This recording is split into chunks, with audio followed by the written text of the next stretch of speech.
to all their seniors. And, we go, it's in Monterey. It's not the worst place to go and visit, but once or twice a session, they'll have it wrong.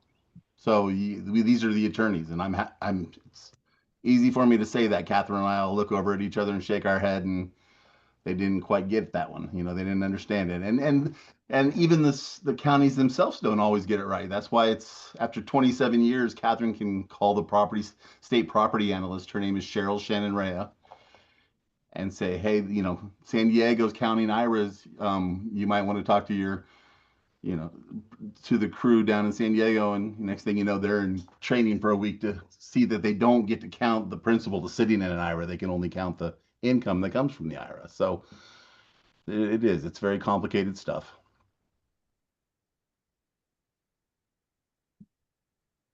Is there, before we get started, just real quickly, a couple weeks ago, I spent the day in Sacramento talking to legislators as a realtor.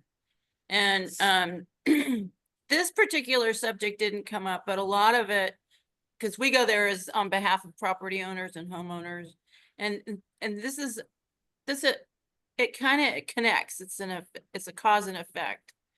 And for your constituency and ours. So do you guys pay attention to what's going on in Sacramento? I mean, actually, they'll send her proposed legislation changes, which is one of the reasons why we just heard about these most recent changes. And she used to have a little bit more of a voice. If she wants to, she's got a couple of people that, she can still give her opinion and tell how her clients are going to be affected. Yeah. Okay. Oh, that's encouraging, because it's not very often when we talk to people that I find out that people are talking to people in Sacramento. And I think a lot of our liaisons, like Canner, we don't always agree with what they're presenting to Sacramento, and there needs to be alternative voices other than that one big powerful group. So, yeah. Amazing. Thank you for that. Of course. We need to get them on as a speaker one of these days. Who? Canhor. Yeah. All righty. Well, it's California Advocates for Nursing Home Reform. So canner.org. Yeah, wait. CANHR.org.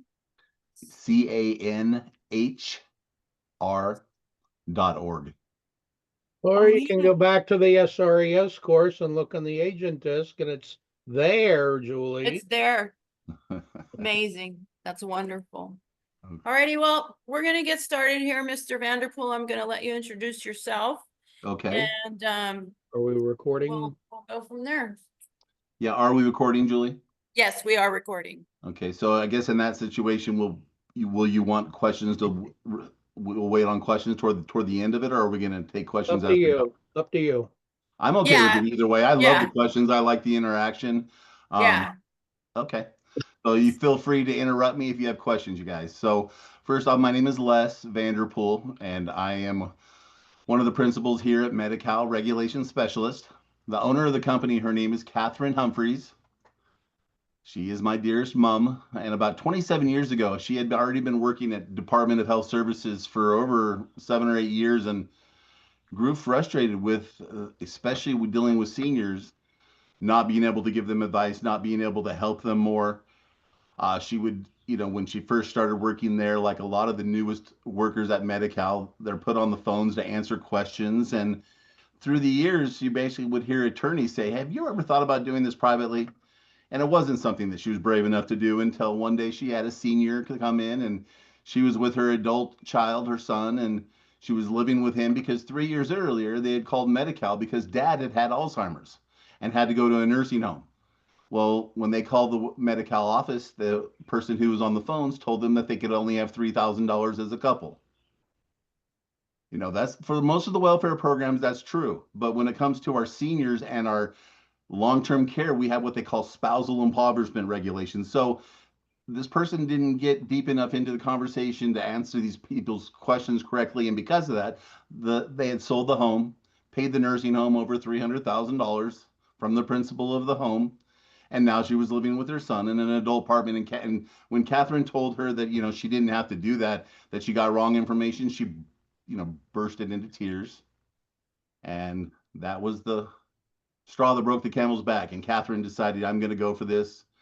So I did her marketing from day one, and she's taking care of the inside. She does all of our consultations, and I'll tell you a little bit more about how we do our work, just so that you know going in. For any of your families that are going to need our advice, it's our initial consultation is only $95. We've kept it that way for 27 years. There were other, firms and whatnot that would do their consultations for free because they wanted to write big annuities, but we never found that to be an effective model. So we've just kept that to it's a reduced hourly rate. It's at $95 for a one-time, only for people who do not already have Medi-Cal. If they already have Medi-Cal and they're trying to work on an inheritance or a share of cost issue, then we're going to charge them the normal rate. And that's $250 for a half an hour. So basically, but for people who are just now, they're starting to need some care at home. They're starting to need, caregivers. They're starting to be forgetful. It's time to do a consultation. $95 to meet with Catherine. We send them out a preliminary questionnaire of general information that we need from them to make the consultation be very effective. It's very, very specialized. So we're not going to be speculating. The more information we have about income and the assets, the more we can tell them definitively which programs they can expect some help from, how to navigate the process, how to navigate the referral processes of the extra programs. And if they want, at the end of the consultation, we give them a retainer quotes after seeing what's involved in their situation. And it's usually somewhere between $1,800 and $2,800 for us to go through that 3-month process where they never go to Medi-Cal. They never wait on the phone for 2 hours with Medi-Cal. They don't fill out their own forms. We send them out summaries of the things they need to know about. And then, of course, the one thing we do put them to work with is a request list of the documentation we need to submit to Medi-Cal. So that's really, we actually guarantee in our contract that they will be approved. We've never had a family denied for Medi-Cal in 27 years that followed Catherine's advice. So, can you give an idea of what people need to qualify for Medi-Cal? I'm sorry, sir. Will you say that again? What people need to qualify for Medi-Cal? You mean which documentation? Well, all the income and the various all the things that they would have to check the boxes to get Medi-Cal program. So if they retain us, then we send them out a specialized request list of things that pertain only to their case. So it'd only be things, not just a big general list that if you have this, then we need this. We go through, and they've told us at this point during the consultation what they have, and they've represented it with their questionnaire. So once they retain us, we take that and we give them the smallest list as possible. I guess it's the basic requirement, get an idea. Yeah, no, I don't really, I mean, basically it's assets, income, even though once again, they're not counting assets anymore. Medi-Cal still wants to look at your bank statements to see if there's things that are creating income. Where is this income coming from? Are you renting a room in your home? Are you using your car as a Lyft driver or an Uber driver? Now that they're not looking at assets right now, they're scrutinized income with a fine-tooth comb. So basically it's going to be, they're going to have to send them at their trust. They're going to have to submit a lot of the documentations like a bank statement, Social Security cards, Medicare cards. If they're in a nursing home, they're going to need to send the admission statement. So there's a lot to it. It would really be hard just to go all the way down the list. But yeah, no, the worst part about the document request list is that we try to put together a lot of this before we start the application with Medi-Cal, because once you start that, a ticking clock starts. And essentially our families are already stressed out. They got a mom or dad in a nursing home, or they're trying to kind of manage this care.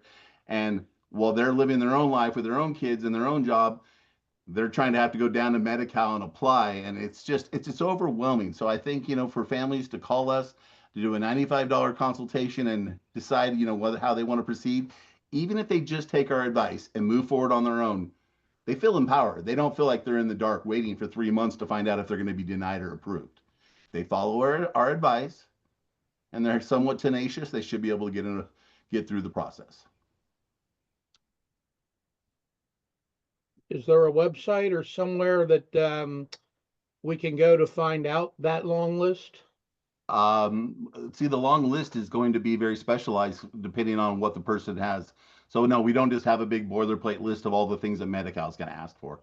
That'd be That'd be pretty tough. But we do have a website. Happy for you to go there. It was newly launched. We've finally upgraded after about 20 years of the old website. So if you guys want to check that out, it's needmedical.com. Maybe Just you make could put that in the comment I section. actually gave you guys my cards and my brochure, so it has that all over it, and the letterhead on the presentation material that I sent. Whoa, we haven't gotten that, Julie. No, I have that, and all their information is on page 1 of the bulletin, and all of the collateral that he sent me will be coming out after this meeting, so everybody can have. Okay. Like I said, we're doing mainly broad strokes. So if you do want to put a pencil and take a couple notes, I do want, as we start here, we'll talk about the different government programs that are available to our seniors. I know for you guys as realtors, one of the things the big things we want to talk about today is, yes, Medi-Cal's not counting people's assets anymore. Guess what that means? That means that they want to go get an investment property, they can do that. I mean, before that was not really an option unless, most of the time when we found people with a home and investment property, we had to okay, let's borrow against the investment property, put that in the primary residence so that the cash value of the other zero now. And it was a lot of work. But now our families can actually do this. Now, the problem is that if the rules were to change, so bear with me on this, okay? So this is really weird, but if you think about it in context, a trust, a living trust, when families put their estate and they fund their trust into it and they record it, it basically is in somewhat protected status from things like probate and different things. But when it comes to Medi-Cal recovery, it also bars Medi-Cal recovery if a Medi-Cal recipient ever used the one program, the long-term care program, not the home and community-based programs, but the long-term care program, they accrue what can later on essentially be a claim that Medi-Cal wants to come back after both of the spouses pass away. If they don't have a trust, Medi-Cal recovery branch comes back and says, hey, you have this investment property and home. We paid out $300,000 for Medi-Cal and a long-term care facility. We want to recoup that from your estate before it passes on to your heirs and beneficiaries. So by having the living trust, first off, families aren't going to go to probate. You guys all know that that's, the way to go. Don't want to be in a will, passing real property in a will. That's madness nowadays. But it also was going to keep from Medi-Cal recovery. But here's the third kicker, the big thing now. If a family were to once again get a rental property and they want to rent it out, that income most of the time is going to be detrimental toward these income thresholds that Medi-Cal has for their home and community-based programs. Our home and community-based programs, for a single person to not have to pay a large share of cost every month for the care that they receive from Medi-Cal, is the magic number is $1,801. If a person's countable income, and that's after deductions, after they do their healthcare deductions and whatnot, then that's what their countable income. If it's below 1801, and that's where we do a lot of work. We end up with a lot of families, that'll have $2,200 in countable income. But then we approach in-home support services. That's one of the most popular home programs. And we'll approach them and they'll send their social worker out to do an evaluation for our senior and find out that we're going to get 100 hours a week. Well, guess what? It makes sense to go ahead and reduce our countable income by buying some more premiums, buying things like dental policies or prescription policies, so that which work as deductions. So if we spend that extra $400, now our family member doesn't have to pay a share of costs for those home and community-based programs. So here's the issue. If they've got a rental property and that money is coming directly to them, there's no way that they're going to be able to get Medi-Cal with a zero share of costs. So guess what?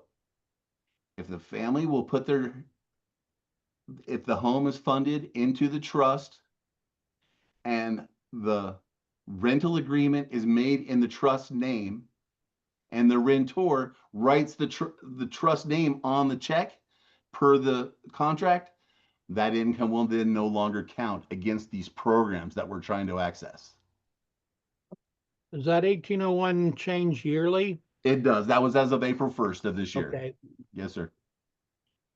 I'm sorry, Les. Hi, Mhm. this is Lynn. Are we allowed to interject with questions or you want to wait till the end? Absolutely, please. No, yeah, Okay, please. yeah, this is super important because I do have clients in that exact situation where they're I'm gonna actually today, because I also do a property management firm, I'm going to be meeting with seniors and talking about renting out their home because yeah, the capital gains, with 1031 and all that in the future where they're moving closer to their daughters in Southern California. Mhm, So what you're saying is that if they're reporting that income that we get from this house that we're going to be renting out for them on mhm, their as part of their income on the Medi-Cal statements, is that right? mhm. Yeah. That they're not going to be eligible Yeah, for. because most of the time, if their social security is at, $2,000, they're already over that magic number. If let's say their income's at 1,500, then we have a few $100s to spare, but we most of the time the property income, the income they're receiving from the rental property is going to be more than that. So we just want to, if we're going to be trying to access these home and community-based programs, which are very income specific, and I say that as compared to long-term care. Long-term care, you can have a lot more income and still get help. But with the home and community-based programs, we have to meet those thresholds. Because, for instance, if a person has an income of a single person has an income of $1,800 countable, like they had $2,000 and they pay, for their Kaiser premium, it brings them down to $1,800 countable income. They don't have to pay a share of cost. But if they have $1,801, Medi-Cal says that a single person in the state of California can live on around $700. So that means they go from having a zero There's share. Yeah, right. Where's that at? Right. No, I agree 100%.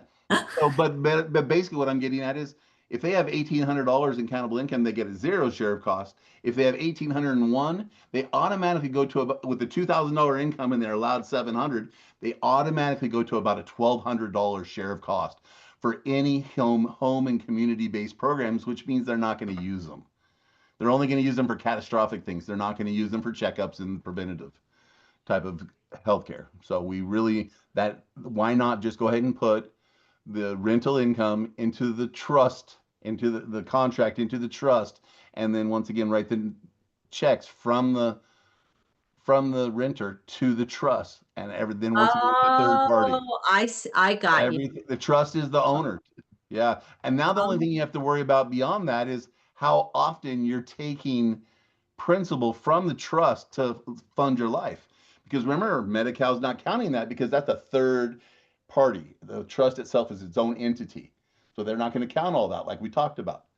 But what happens if that third party wants to give me $1,000 a month every month because my assisted living, I need an extra 1,000 to pay for it?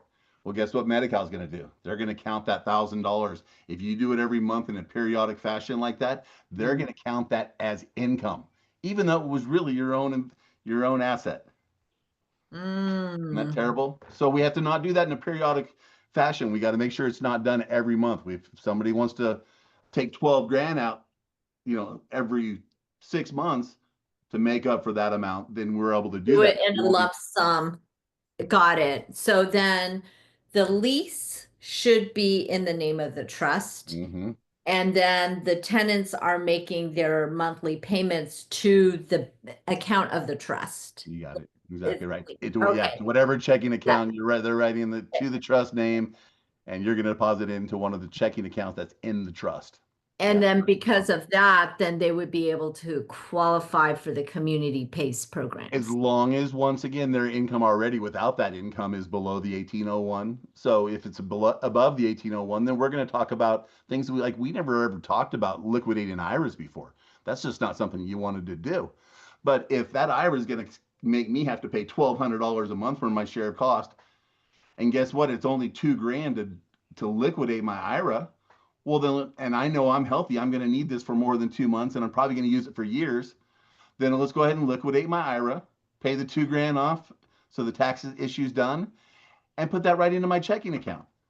Now I'm not creating more income, easier to get down to the 1801. Because the only other way is I mentioned it. I alluded to the fact that we can go down and pay for other health related stuff like prescription policies and dental policies and things that are medically necessary. That's what they call them. And those monthly premiums act as a deduction against your net income. I'm sorry, from your gross income. So that's how we come up with countable income, is by, if we, let's say we're 2 or 3, we've seen people $600 and $700 go out and spend $700 a month because they know they're getting ready to get about $8,000 a month in care, and they don't want to pay a share of costs. So they go out and get themselves more insurance, reduce the countable income below 1801, and now they don't not required to pay a share of costs, and they can get full access to things like in-home support services, in-home operations program, assisted living waiver program, adult daycare, and then of course long-term care, like I said, is not as income sensitive as these home and community-based programs. So 1801 is the magic threat, or not? For a single person, yes, ma'am. In California. Yeah. If you're under that constant, or not constant income, reoccurring income monthly, then you qualify. Okay, got it. Exactly. Thank you so much. Exactly right. Very helpful. I imagine the health savings account is treated the same way as the trust, income from that. If it's paying the income directly to the trust, then it's not going. It's a third party receives the income, so it won't be counted as their income. Well, the health savings account wouldn't be part of the trust. Well, then it's going to be counted as their income then. Okay. Yeah, because I mean, most annuity products and all the rest, they're a trust in themselves. They're not going to, you're not going to name the trust as the owner of something that's already, has things that bypass probate and all the different. So yes, we're on the same page. So here's the thing, guys. So we've been talking about a single person here, right? With $1,801. Mm-hmm. What about when we got a couple? So this makes it just a little more complicated, but I've got really good news for you. And before we start into this program called the Home and Community-Based, so Home and Community-Based Programs. It's called the Home and Community-Based Waiver Program. And from this point forward, we'll just call it the Waiver Program. Okay, so for 24 of the 27 years we've been helping families, we've had to, let's go use a normal scenario, the husband either has a fall, goes into a hospital, ends up needing nursing care, needs cognitive help, whatever it is. To get that level of care, that higher level of care, we've had to separate our seniors. One stays at home, she stays at home, and he ends up going to a nursing home because that's the only place where he could really receive that high level of care. They didn't have programs that allowed for that at home before this home and community-based waiver program. So let me tell you why it's exciting. Okay. And to do that, we got to back up and talk about the old scenario. So the old scenario was the husband goes into a nursing home and the wife's at home, right? They're separated. And if you look, basically write this number down, $3,948. If you have slides, you can use them. Do you have slides? I don't have slides. No, we're not like super high tech here. And with the new changes that we've had, I've got them in Word documents. So it gives you the information you need. But so basically, the 1801, we know that is a single person, right? All right. So if that single person is a married couple, it changes. The 1801 is for a single person. So now we're changing our thinking here to a married couple. All right. So let's say in that normal scenario, the husband goes to a nursing home, right? Somebody have a question? I think you need to be muted. Julie, mute everybody. Oh, we're good. If somebody wants to talk, they can. I heard commotion. I thought maybe that meant we had a question. So here we go. We're talking about that couple. The spouse is at home. The husband needs to go to nursing care. So what Medi-Cal created was called spousal impoverishment regulations. It is the most unwelfare type of situation. It's not a welfare situation. We're talking about poverty levels. We're talking about that spouse, the lady at home whose husband is needing $15,000 worth of care in a nursing home every month. She has a home and a savings account at the best. You know what I mean? And how long is that going to survive paying $15,000 a month for a nursing home. So what they did, what Medi-Cal did, DHS, Department of Health Services, is say, we're going to create spousal impoverishment regulations. Back when they looked at assets, that person got to keep a lot more in assets than anybody else. But here's the thing, income-wise, that's what's important now. Let's say she makes $10,000 a month. She's still working. She can keep all of it. The reason why they have this number, the $3,948. So the reason they have the 3,948 is because they're saying let's say she's not working and she only receives $2,000 a month from Social Security. Well, what they're saying is, we want you to have 3,948. That's kind of the base level that we want you to live at. So what they're going to do, if their husband makes that much, is going to allow her to keep enough of his income. They call it the allocation from him in the nursing home. He's got $2,000 in Social Security and she's got $2,000. They're going to allow her to take $1,948 of his income, and she gets to keep it every month. And what's left, that's what he may have to pay toward that monthly share of cost in a nursing home. But she gets to at least keep $3,948. So that's what they call spousal impoverishment. That's the income, how they treat it. Now, here's the difference, though. Now we don't have to separate them anymore. And that's what I want you guys to think of us. I think for a long time, people thought we were just helping people get on long-term care. We want to keep people at home as long as possible. So in this scenario, we're going to go back to the married couple. She's at home. He wants to receive the home and community-based waiver program at home and not go to a nursing home. Okay? So he stays home and she's still working. She makes $10,000 a month. She can keep all $10,000. And we talked about him. He has a $2,000 income, but he doesn't get to give her any of that income because she already makes above that $3,948. So she keeps all of her income. His $2,000 is subject to the share of cost. In a nursing home, he would have a share of cost of about $1,800. But at home, where he has to still pay for his own bills and his own lights and his own food, because in a nursing home, they're paying for all that for you. They only let you, as the person in the nursing home, after all the deductions and all the rest from healthcare, they allow that person to keep $35. Not even enough for a haircut. But if they're living at home and they're receiving care at home, she gets to keep enough to bring her to $3,948.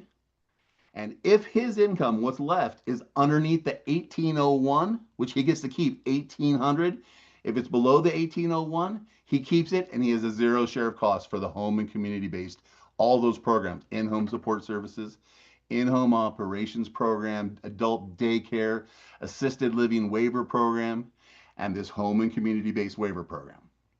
So it's a really nice tool for us to be able to keep our seniors together and to keep our seniors at home. And just as an aside, the reverse mortgage income does not count towards the Medi-Cal program then. Oh, yes, sir, it does. It'll count toward the lump sums and stuff that you take if you put them into your account. But if you use a strategy, you need to speak with our consultant about it, because it's, once again, a strategy of, okay, I'm going to take this much. I owe this much to the nursing home. I'm going to take this much next month so that I can go ahead and pay it for the next 3 months. And then you don't want to take it as periodic income from that. Otherwise, it just starts, once again, creating issues. Yeah, I'm going to jump mortgage wouldn't be paid for a nursing home anyway. It would go to the person, though, and then it would look like income. Well, but the requirements for the reverse mortgage is the person has to live in their home. So if they're in a nursing home, it's going to negate the reverse mortgage. You're going to have to pay it off. Then that wouldn't even be an issue. But how about if they're receiving the home, and this isn't on my field, but I do know that if they're on the home and community-based waiver program and they're taking reverse mortgages out on a periodic monthly basis, that would be considered income. So we need to create a strategy from the way I understand it. Well, I have the same question. I'm going to jump in. I raised my hand for a while. Hi, Carol. But anyway. I have a question as well. Oh, is that something different? I saw you waving your hand. Yeah. Yeah. So several questions in here. Number one, that on the reverse mortgage, if they draw a 10-year, they will consider income. But before they go into nursing home, Skip particularly, if they draw the money out first or put in their account, 100%. it's You're only good. the interest or that the money in the account does not count, right? 100%. No, and it doesn't matter because we're not looking at assets anymore. So if they Right. can get So that that was my done next and question into the too. account, yes, sir. If So, but they will then, once again, if it's not a trust account and it's just in a personal account, which is not major usually, but they will count interest and dividends from right, the any interest of personal dividend account. is not Yeah. not a major Yes, concern sir. usually. It's not that much, on there. So Exactly. that's It's not good. usually an issue. So, yeah, Right, you're right. right. So the advice is, the reverse mortgage, if they have available funds in there, to draw the funds out first to put in their account. Yeah, but there are Then they other do ways it. to do it. If we haven't met them before, they just need to come up with a strategy of how to do it and not to Right, do it periodically. I think that's kind of the trick right. with that So and the that was my trust. next question too. You mentioned about the $95 initial consultation. Hmm. Would you help to strategize all of that to put the thing in trust and all those things that's included, or would that they require to pay additional fee to setting up No, all that's those what we things? would talk about during our consultation is, once again, where the income's at right now, how it's going to be looked at, what do they meet the thresholds? If not, these are some of the things you can do to reduce countable income so that we can not have to pay a share of costs. So yes, 100% we would talk about that during our $95 consultation. Perfect. That's well worth the money of that. Okay, thank you. I think it's a great, yeah, I've Carol, you're joked around next. a lot that I think $95 is the best starting point for any care manager. We Yeah. want our adult children to be care managers, not caregivers also. So if we So could do when That makes sense. related question Carol, on that, 1801 versus the 3908, I'm not sure what you meant by the couple. Is a couple double the cost or threshold? okay, you have to ask again. I got a little mixed up. I was So a looking up. single individual, you said the income threshold is 1801. Uh-huh. Now for couple, you mentioned something I wasn't quite clear. What's the 39? Okay. So that 39, the number is 3948 exactly right now. That also changes every April 1st. That is the amount in income that we say that we call our well spouse, the one who, once again, traditionally was at home. Her husband went to a nursing home. Well, because she's still at home, we want her to have 3948 in income. So if she makes $2,000 a month from Social Security and her husband makes $2,000 in Social Security and he's in a nursing home, we're going to allow her to take $1,948 of his income to bring her up to that 3948. And then you can see whatever's left, he'd only have a little small share of cost of $50 or $75. So that 3948 is what they call spousal impoverishment income. Now, but it's more complicated than that, Joseph, in the fact that if that spouse at home is already making more than 3948, they don't get that allocation because they're already at the 3948. And if they're working and they're making seven, eight, $10,000 a month, they can she keeps all of it, and his eligibility for Medi-Cal is only based on his income then at that point, even though they're a couple. So in a nursing home, once again, she's going to keep all of her income or at least enough to bring her up to the 3948. If we use the home and community-based waiver program, then they get to keep an extra 1801 for the spouse that normally would have been in a nursing home. They only get to keep $35 of their whatever's left over of their income there. Then everything else gets paid toward the monthly share of cost. But if they're at home, they get to keep an extra $1,800 because they're paying for their own PG&E and their own food and all the rest. So they get a little bit more of a stipend. So she could be making 10, 12, $15,000 a month. I'm just speaking hypothetically if she's working. And then at home, if his income was below the 1801, he still would have a zero share of cost for those really helpful programs to keep a person at home. In-home support services, just so you know, is kind of just activities of daily living, helping somebody with their ambulatory needs, with their medication management, cooking, cleaning. But there's a second program that's called in-home operations. And that program is based on this waiver program I'm speaking about. And what we have to get from the doctor, from the primary physician, is a letter that states that this gentleman wants to be at home. but without receiving these help from these programs, these Medi-Cal programs, he would need to be in a nursing home. So it's a high level of care that the persons are going to receive at home. It can, be up to $8,000 to $10,000 a month in care. And then you've got the assisted living waiver program, which, allows for Medi-Cal recipients to access that intermediary level, that residential care facilities for the elderly. We know them as assisted livings or boarding cares. Well, on the assisted living level, that's the little bit bigger of the RCFEs. They can cooperate with Medi-Cal and contract with Medi-Cal and DHS to provide this special program, but their income has to be below 1801. In that program, you can't have a share of cost. So if you're below the 1801, you can access it. Like with a lot of Medi-Cal programs, some of them have shorter, but some of them are like this one have longer waiting periods. So it is good to meet with these families ahead of time, get them on waiting lists so that once again, that 6 to 9 month waiting list can, be something that's easily absorbed, if we do a little pre-planning. Okay, Les, something just clicked, what you were just talking about, because we have locally, and there's probably all over the state, we have the PACE program. The PACE program is in local areas, a program where a family can access services that they want to stay in their homes, and they're a health medical support service so that the family member and the family can remain in the home. I don't know, are you familiar with the PACE programs? Yeah, I hear Catherine say it all the time.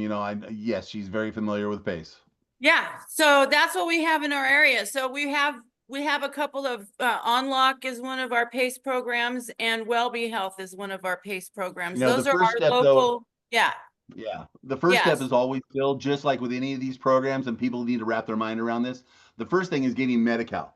Yeah. Yeah. Then you're saying to your Medi-Cal worker, I want to know about whatever programs might benefit me. Well, we're going to tell them that in the consultation, and we're going to control. I don't want people to think of it as another Medi-Cal application. You apply for Medi-Cal, and once you have that and you're approved, then the others are more like referral processes. They're sitting IHSS, in-home support services, will send out a social worker, do an evaluation of dad, and say, hey, he has this, he will qualify for this level of care, this many hours per month. So once we find that out, and he's got $2,200 in income, but we find out he's going to get 100 hours in that month, we say, we're very motivated to spend this extra $400 in income down with a prescription policy, dental policies, acting as deductions, serving as deductions against all the income to bring it down to accountable income at 1,800 or less, and then we can use these programs. They can be very beneficial. Can you tell us about the look back program? Yeah, there is no look back program unless you gave away money before 2024.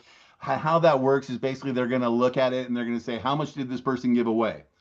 And the way that their penalty periods were really easy to navigate. Whoever it asked, I couldn't tell who asked that question.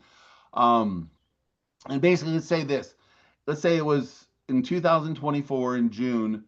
Let's make it easy. Let's say here in May, a year ago, in 2024 January is when it changed. So let's say that it was 2023, and that person gave away $100,000 to their kid.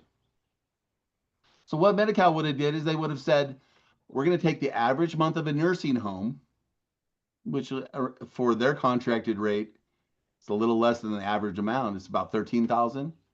And they would divide that into the $100,000 that was given, was the gifted away, which would create about probably, rough numbers in my head, around 8 months of penalty, which means by February of 2024, the penalty was over anyways. So at this point, we rarely run across anybody that would still have a penalty to serve out. Because remember, as of January 24, you could have assets, which means you could give assets away. There's no penalty period for those. Thanks. Carol? Perfect timing. Carol, What about selling an asset? If assets are encountered, what I really want to know is how are life settlements and life insurance treated? Is a life insurance policy considered an asset, therefore discounted? You mean if the Medi-Cal beneficiary receives a life insurance like from their husband or wife? When, no, not the proceeds. When you're first evaluating somebody and they need this income threshold to be below, do you consider a life insurance policy that's sitting in a drawer? Is that considered at all? It's personal property. It's an asset. It's an It asset. is, so it is something if it was like an annuity, or they were starting to create a monthly stipend from it from a systematic level, then it could be, but it's not ever. No, not a life insurance policy. It's not considered. Now, Not what if considered. when that policy is sold as a life settlement? What about the income, the cash they get from it? Put it right into a checking account if they're still. I'm assuming you're saying that's something they do while they're still alive. Yes, while they're still Then they can alive. put it right into their checking account because it's just an asset, and we don't count assets anymore. Medi-Cal doesn't used to say a single person could have 2,000, a married couple 130, and then it went up to 178. But now they got rid of it altogether.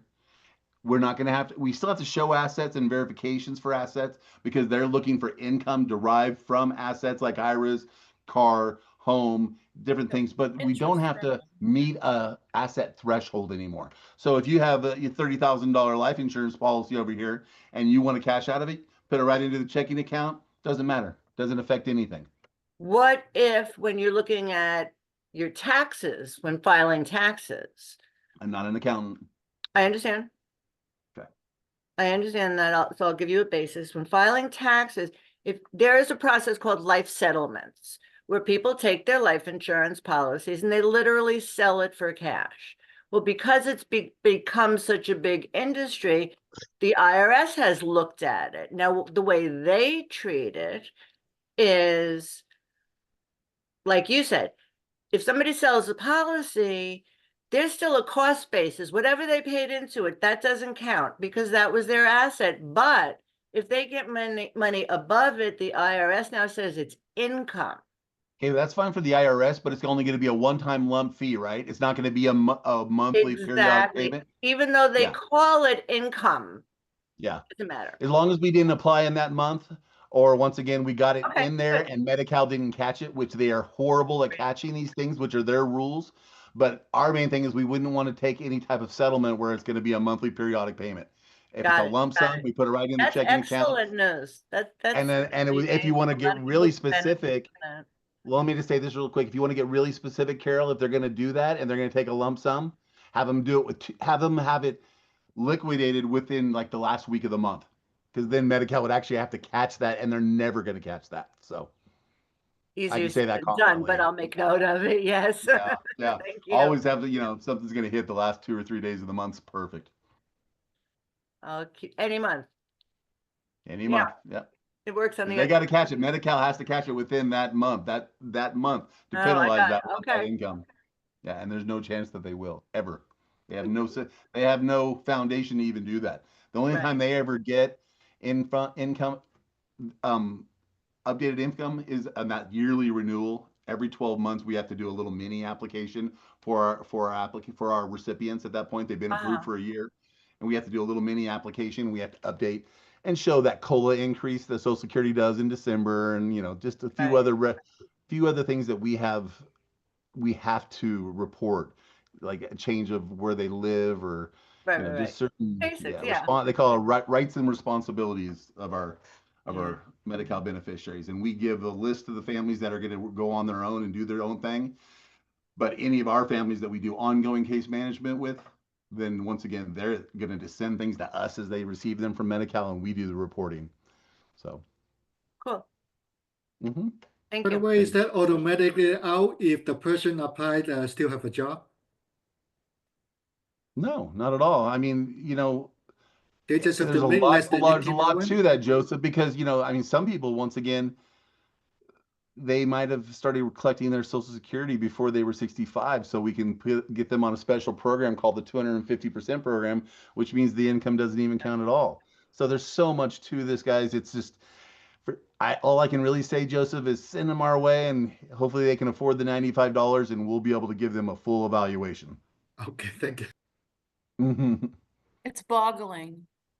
Yeah, that's definitely not part of the broad strokes when you kind of talk about that. It's very intricate. So, it's just too tough to give all the examples, but I really believe that $95 is something we feel very comfortable with leaving it where it's at. Never going to raise that. So at least everybody can hopefully, access this information from Catherine. And if they don't have the means to be able to hire her services for the full application, they at least feel empowered to go down to Medi-Cal and feel like if they follow her instructions, they're not in the dark for 3 months waiting for an approval or denial. They feel empowered.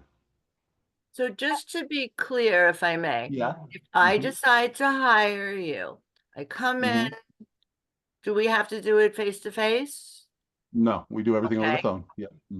We So do that. let me tell you, Carol, what would happen is if you called and your mother was needing help, God forbid, we would schedule a consultation with you over the phone, tell you to try to get your whole family into our conference center. Otherwise, if it's just you and Catherine one-on-one, that's fine. So we schedule you and we send you out a preliminary questionnaire that we ask you to fill out and complete and send back to us so that when you sit down over the So phone with you are Catherine, prepared to know we what have we're everything we need talking to be very about. specific. Yeah. Very Yeah. smart. We don't want to Okay. generalize because it's already confusing enough not to generalize. And Yeah. you're right. So we get that far. It's Mhm. time for our appointment. Let's assume it's me. It's not even my mother, it's me. And now when I leave your office, I gonna have, as much as I can, a complete understanding of what my personal options are, like a plan of action and like that. Will I know what I'm doing and how to go forward? And do you say bye-bye? Or do you, kind of Yeah, stick? we don't do follow-ups after the consultation. We Okay. don't call the family and say, "Do you want to use our services?" We give the retainer amount right there at the end of the consultation. And if the family wants to go forward on their own, let me just tell you, Carol, they are going to be insecure still. Oh, of I mean, course. Yeah. our It's a families that lot. yeah, even with my own grandma who we were doing this for, I realized with her that it doesn't matter until the card comes in the mail, they are nervous about this process. Really? Yeah. But I can at the see same that. time, and they're a heck of a lot less nervous if they've done that consultation with Catherine. They And so feel pretty af- good that uh-huh. once the consultation is over and you've answered all my questions and told me what I need to do, are you giving me a list of referrals? No, What you do just go I down to do Medi-Cal next? at Do I that have to point. go find more people to do certain things? Are you giving me directions or just no? There isn't anybody. No, there would never be another intermediary unless there was some need for an attorney, like to do some type of irrevocable trust or something. But otherwise, for the most part, It's all on we're going me to be able to to do help it. you all the way through the process with nobody else's help. There is one person we'll refer families to, and it's an insurance agent that helps us to reduce countable income by selling those policies, those prescriptions and dental Gotcha. policies. So Okay. we'll send them to him. We don't make a kickback. We've known him for 28 years. But you would say, But okay, there is nobody else. But no, we don't submit any type of summaries or request lists. That's only for the clients that retain us. is it okay? My next question wasn't appropriate for this because it would involve too specific a situation. So never mind. Thank you. I don't mind. Yeah, for So everybody else. when we're having conversations with our senior homeowners and the families of senior homeowners, and they're looking at specific life transition issues, and so I'm thinking that this whole conversation comes into play if they are presented with a situation where that family member is having to make a decision about staying home or going into nursing home. Is that it? And you know where That's the you want to crux? know where that decision's made, Julie, is in the rehab facility. So the common scenario is that fall. Common scenario. It's not, it's probably 70% of what we see is that fall. They go into a hospital, they call it an acute hospital, like Memorial Kaiser, one of the other big Yeah. hospitals. Yeah. And as long as they spend 3 days there, maybe it was a hip or whatever it was. Yeah. If they spend 3 days, then they're going to qualify to go to a Medicare covered rehabilitation facility. It's actually 3 nights. What's 3 that? nights. It's actually 3 nights. That's They have to spend 3 nights there. So thank you, John. I said 3 days. So Yeah.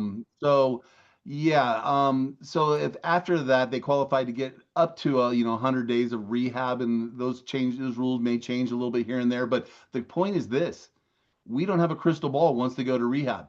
Most of the time, we want to come home, but we don't know for sure that we can. So guess what? It's time to call M.R.S. because we need to multitask and parallel path the hope of coming home with the worst case scenario, plan for the worst case scenario, and that is if even in that rehab facility, understand this: a lot of rehab facilities have the one wing for rehab that's Medicare covered. And then on the other side is long-term care facility, which is either going to be privately paid out of their savings account, or they're going to get some help from Medi-Cal. So it could be the same facility, but it's just a different classification. If that person was in rehab and they're not responding to therapy, they could be reclassified. And once again, now they're private paying. We want to make sure, our job is to make sure that when rehab is done, and if they go to a nursing home, then we'll have Medi-Cal ready to be applied for. If they're going home, they might want to try to access some of these home and community-based programs. So, at that point, we can start the application whenever. But that's basically it. We're basically working under the gun for the most part. When people call, they already have their own ticking clock with Medicare covered rehab, and they don't know where they're going. So we're going to hope for the best and we're going to plan for the worst. So how can a family be prepared for this kind of situation in advance?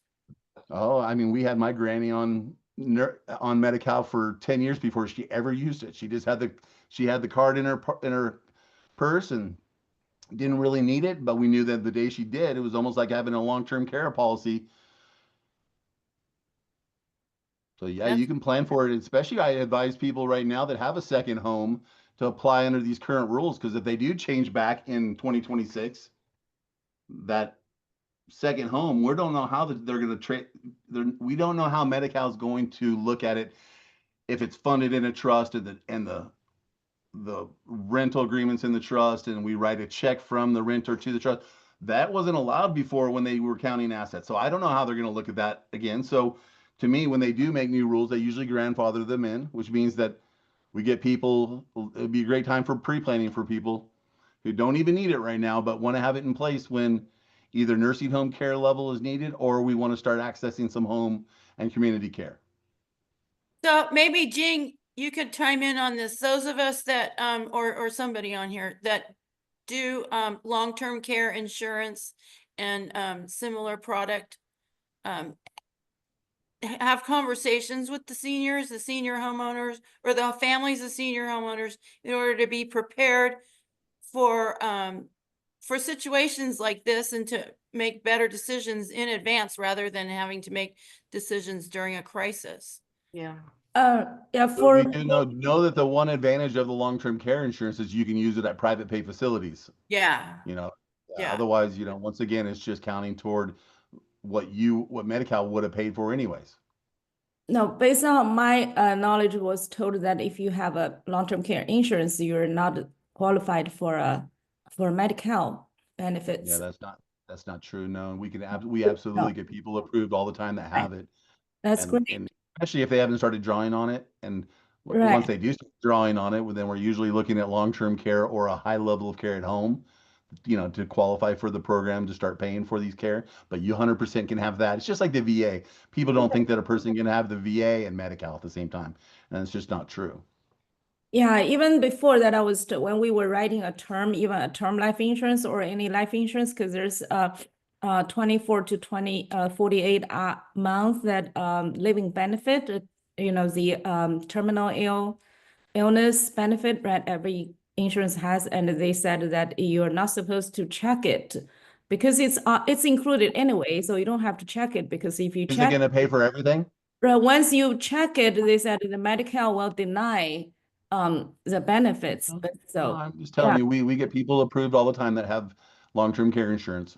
It's just not a basic detriment. other insurance.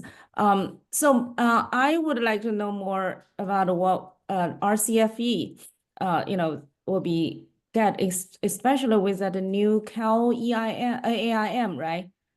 Is that specifically for RCFE? The so RCFE, a residential care facility for the elderly, which we think of as assisted living and boarding Right. care.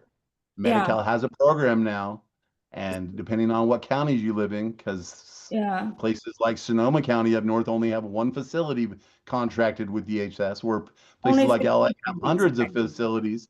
But yes, Medi-Cal will pay for them if a single person is below 1801.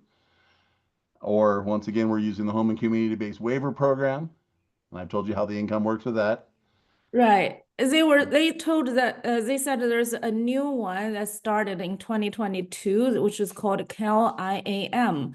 So that There's is, all kinds of little programs. Mhm. Yeah, no, there's thousands of little programs. You're just never going to know all of them. So I'm touching broad strokes with you about which programs we are the big programs that our families are going to be able to take advantage of for the most part. But I mean, like even the 250% program, there's lots of little obscure programs that there's no way I could fit into this whole, an hour-long I know, program. yeah, because We I don't probably really, will we invite don't you. really work with them that often anyways, for the most Yeah. part. So Yeah, I may, invite you to a seminar to give to all my RCFE owners. Yeah, good. because like if I'm an RCFE and if there's stuff that that I need to know, can we come and ask you? I mean, Yeah, because you yeah, know, we want to know, Yeah. RCFE owners want to know what benefits they can take and See, how we're much. not going to be able to, I wouldn't be able to help them through, like, if you're talking about people that own residential care facilities for the assisted livings out there, I Right. wouldn't know what it would take to contract with Medi-Cal. That'd be a whole different division of Oh, yeah, Medi-Cal. that's a different, no, we don't, we just want to know what benefits they can get. Okay, gotcha. Right. Yeah, If no, the they assisted will, living waiver program is very exciting. What county are you in? no, I have students from all over the California. So that's why when they say, okay, I want to open up one in the Vallejo, I said, no, I don't think you can do that, with Medi-Cal, because Medi-Cal is not supported available in Vallejo, right? But all Oh, the no, that's not true. Why No, that's wouldn't not true. why Vallejo, yeah, wouldn't Contra Medi Costa County, we they work with said them all the 15 time. counties. I checked, they said 15 counties. Oh, you're saying the assisted living waiver program? Right. Okay, ALW. I'm sorry. Yeah, no, like I said, not all counties work. Some of them don't even have Right. any facilities. But for the most part, Right. They if said you're in those seniors Vallejo, you can go to Marin go or to you can go to Sacramento. Alameda. Yeah, Right. no, So basically, that's just one of the examples that they want to know everything about RCFE can get, so that they can decide where to buy the house for RCFE. yeah, no, and it's probably one of the only efficient lists that Medi-Cal has, that DHS has, is to put in assisted living waiver program facilities on Google, and they come up by the county. And you'll see like Right. Sonoma County only has one. Yeah. I think maybe two now. LA has hundreds, so it's a nice compiled list. It really is. It's a great starting point for people who want to know which facilities are Right. participating with DHS on that assisted living waiver Yeah. program. Also, they want to know how much they can get. Is it hard to get the funding to pay for RCFE, so that they can decide? No, if they qualify without a share of cost, they're 100%. It's not a can they or will. We just need to see their income. And if they have a single person's below that magic number of 1801, what it is they are, once they're below 1801 as a single person, they get qualified for this program called the Aged and Disabled Program. And it's an umbrella program for all these other home and community-based programs, like the Assisted Living Waiver Program. That's a community. The in-home support services, the in-home operations, those are home. The adult daycare, that's community. So all those would be available. But the only one that doesn't allow for a share of costs is the assisted living waiver program. If you're not below 1801, you just don't get the program. It's all about income. Okay, thank you. No, of course. That it? Anybody Oh, else? sorry. Is there a presentation or a slide that does have all of what the community-based programs are? You mentioned. Page two of what I'd send over to Julie. If she can send those emails over to you, that'd be great. Oh, okay. Yeah, I'll be sending that out. Okay. And then are you the contact person, Les, if we have clients that want to have the consultation, the $95? I'm always a contact for you, but because I do marketing, like right now, I wouldn't be able to answer our phones. We've got four other people that's all they do is take care of the inner part of the office. Oh, So if you nice. have them call our 800 number, from Monday through Thursday, 9 to 4. We will always be here. Okay, all right. And I'm sorry, I missed the first part of the presentation, but what is the name of your It's called, yeah, so let me give you two things. The name of the company is Medi-Cal Regulation Specialist. As you can understand why we go by a smaller M.R.S. Medi-Cal Regulation Specialist. Our website is needmedical.com. Just make sure you put a little dash between the Medi and the Cal. So need, N-E-E-D, and then medi-cal.com. That's our website.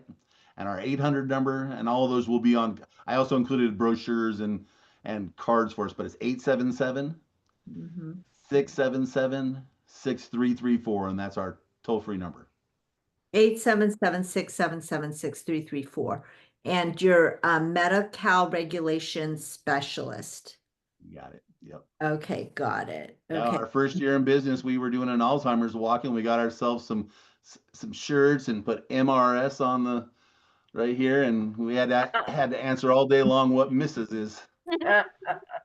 So are you guys are you funded through Medi-Cal then, or your No, job? We're a private company. Yeah, no, we're yeah. But I mean, yeah, this is the families pay for the families, or there are facilities, the caregiver resource centers.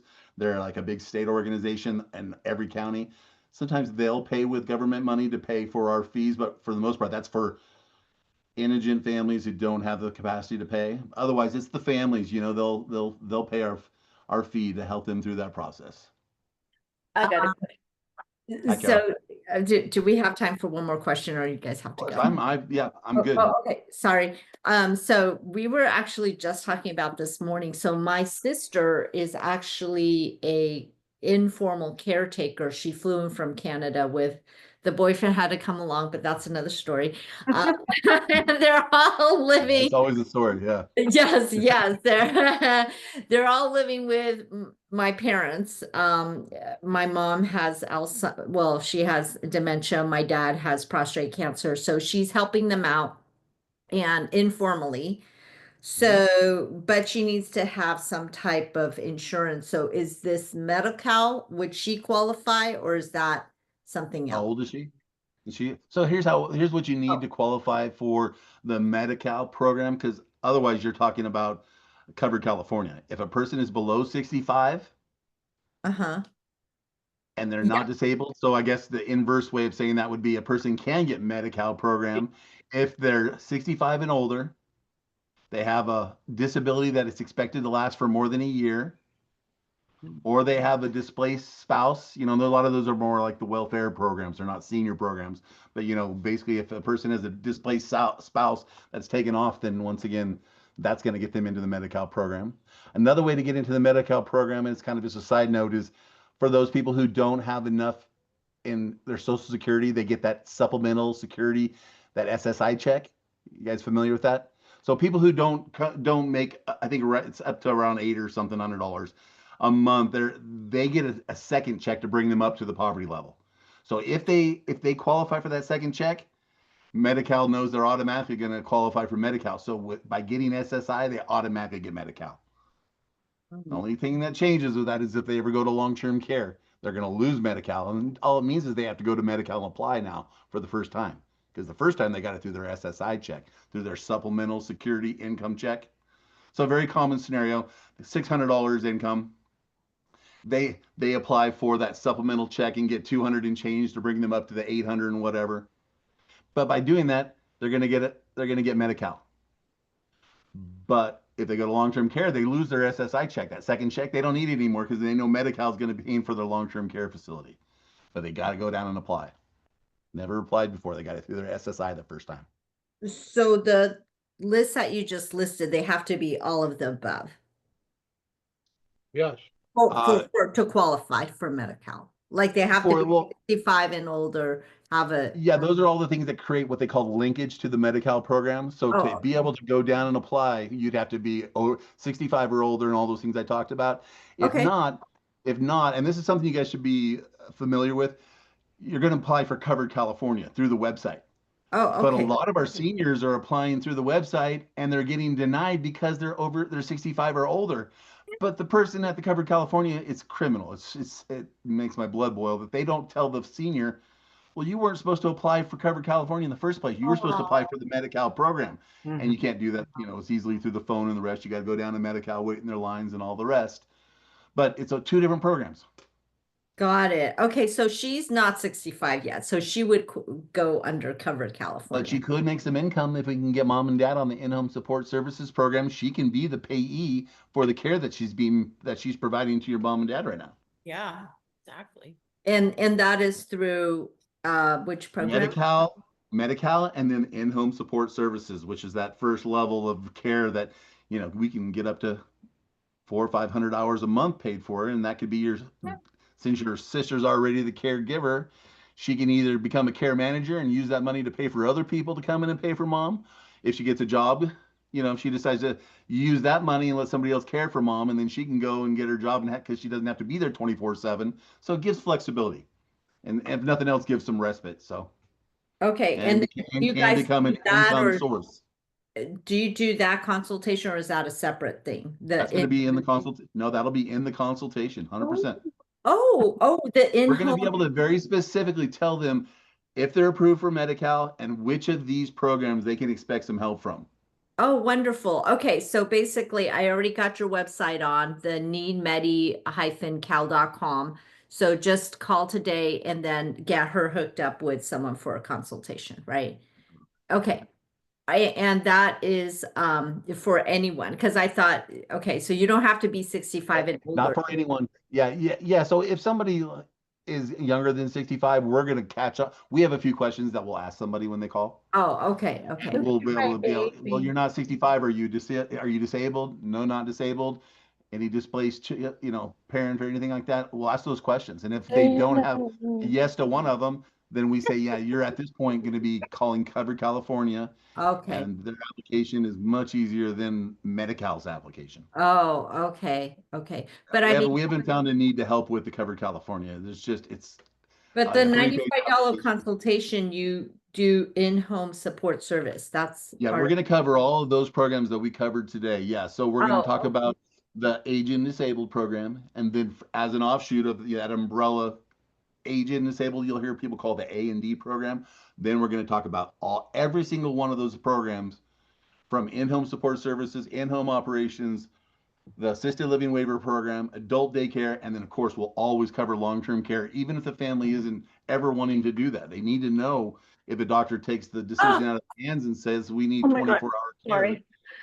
That's okay. We have a visitor. He also wants to apply now.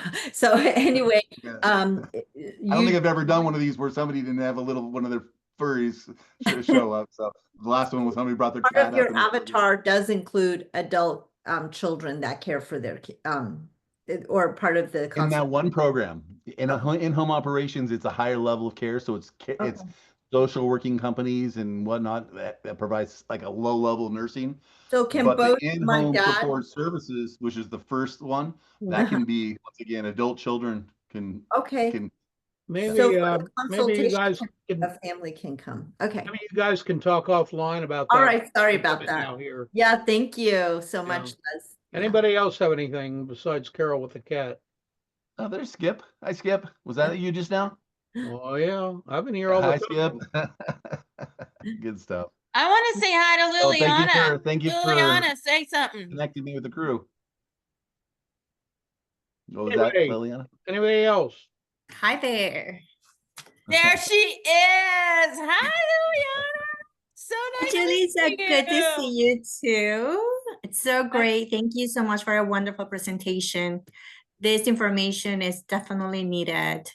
It's good to update our resources, and definitely took good notes of all the information, because I do have quite a few people that will benefit from this information. So thank you very much. Our pleasure. Thank you. Awesome. All right. Well, I guess that concludes it, huh? Anybody have any notices or anything to bring up? I do have one thing. I was talking earlier with one of you guys and realized that you didn't know too much about Senior Roundtable, which is a monthly networking group that meets in a local community, and they usually have a speaker or so. So just so that you're aware of it, there's two links on here that I put in the chat. The first one is the calendar, which shows either upcoming or previous talks that they've had.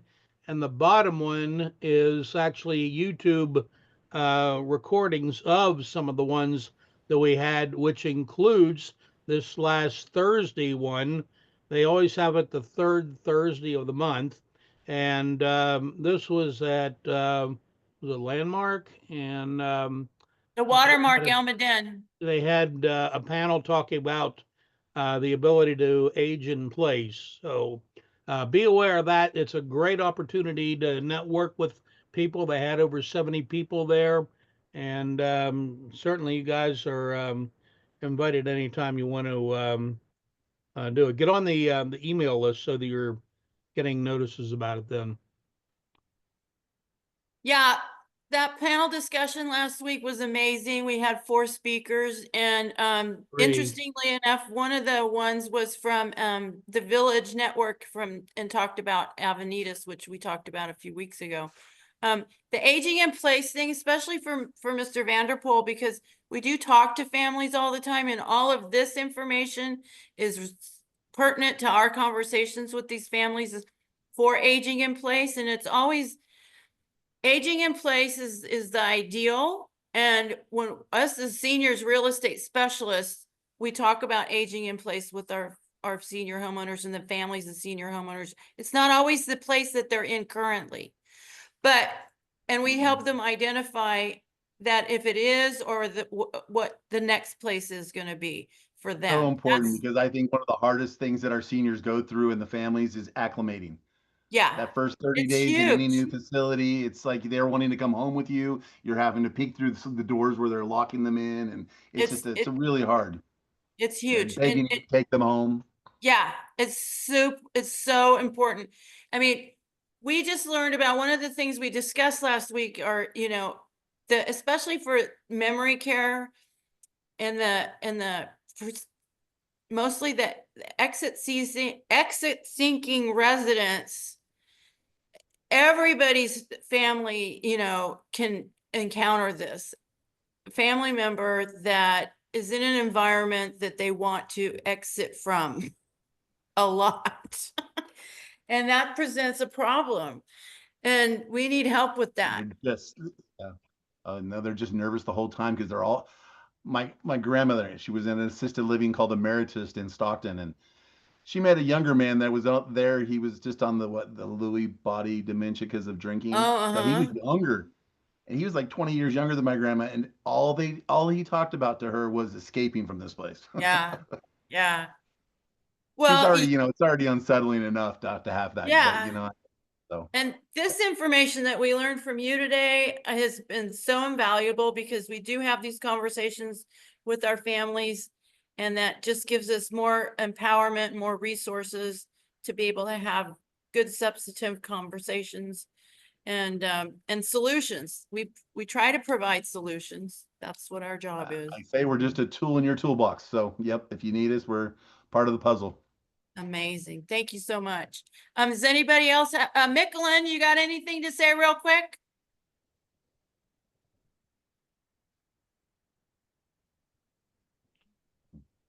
She must have gone. Skip, thanks for setting this up. I appreciate you. Yes. Thank you, Skip. Not a problem. That's what we're here for. So next week we take a break.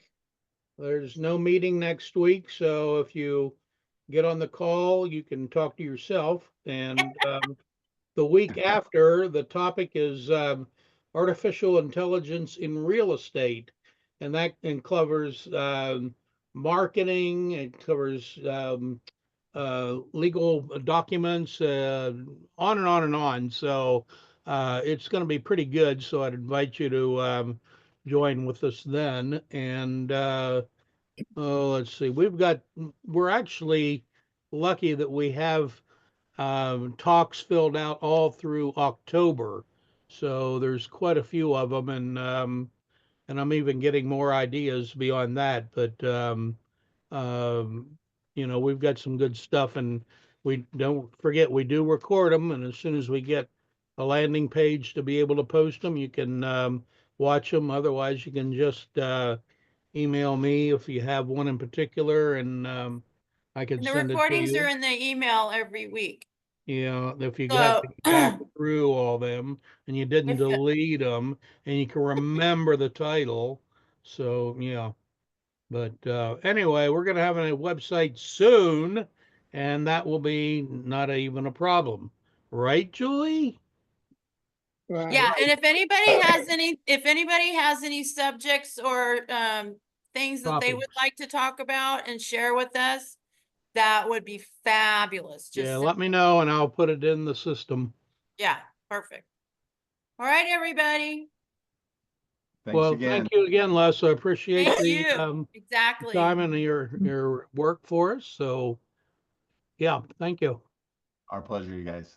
We'll Thank we'll you, Have a keep great Julie. day. Thank you, Les. we'll Thank you. keep you in our toolbox and have you back at least, you know, maybe twice a year because laws change every year. So we have to keep up. That's the I'll be happy to do it. Yep. I appreciate it. Thank you so much. Thanks, guys. Have a great day. All right, Thank you, everybody. Thank Julie. you. Thank you. Bye, everybody.